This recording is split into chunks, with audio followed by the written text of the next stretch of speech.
د مفتي صاحب 2 بجې جنازه ده او زموږ له به رخصت شو. یو زبردست انسان و، یو ډېر ښه انسان و. الله دې سره د خاورو وبخي، الله دې ولاته واړه جنت ته ورکړي سره زموږ. او ټول دوستانو ته خواست کوم چې د جنازې ټایم هم دې کې دی، په اخره کې قاري صاحب ویډیو د دا مو ګورئ او ډېره ښایسته ویډیو د قاري صاحب کړې ده، د مفتي صاحب په باره کې کړې ده، د جنازې ټایم پته هر څه پکې ورکړي دي. تاسو مهرباني کوئ دا. السلام علیکم ګرانو کتونکو، څنګه یې ښه حیثیت په ښه دی؟ الله مو خوشحاله آباد لره. مفتي صاحب شهید شو، مفتي صاحب شهید شو. دا شهید نه دی، دا موږ سره ژوندی دی.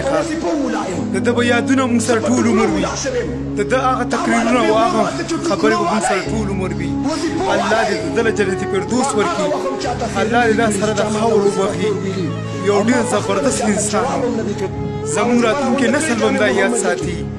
که د بجلیګر له دویم موله و نو زموږ مفتي صاحب و. ډېر زبردستې خبرې به یې کولې، ډېر زبردست تقریر به یې کولو. د ده په خبرو کې اثر و، د ده په تقریر کې اثر و. یقین وساته، غرور پکې نه و. الله دې وبخي، الله دې ولخي. زموږ دواګانې ورسره دي او د ټول دوستانو له خواست کوم چې ډېر دواګانې ورته وکوئ. یو ډېر زبردست انسان و چې څومره د هغه تعریف وکړي کم دی. او نن به 2 بجې د هغه جنازه وي، نن به 2 بجې جنازه وي.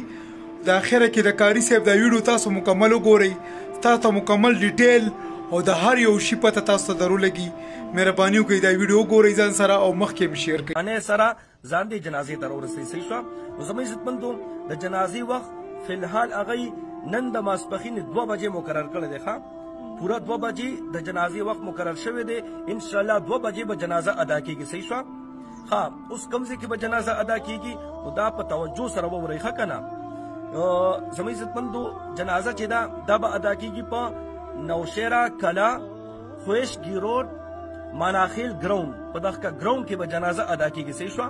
دا بیا وورئ، خویشګي روډ ماناخیل ګراوند نوشیره کلا، په دغه کې به جنازه ان شاء الله ادا کیږي. صحیح شو.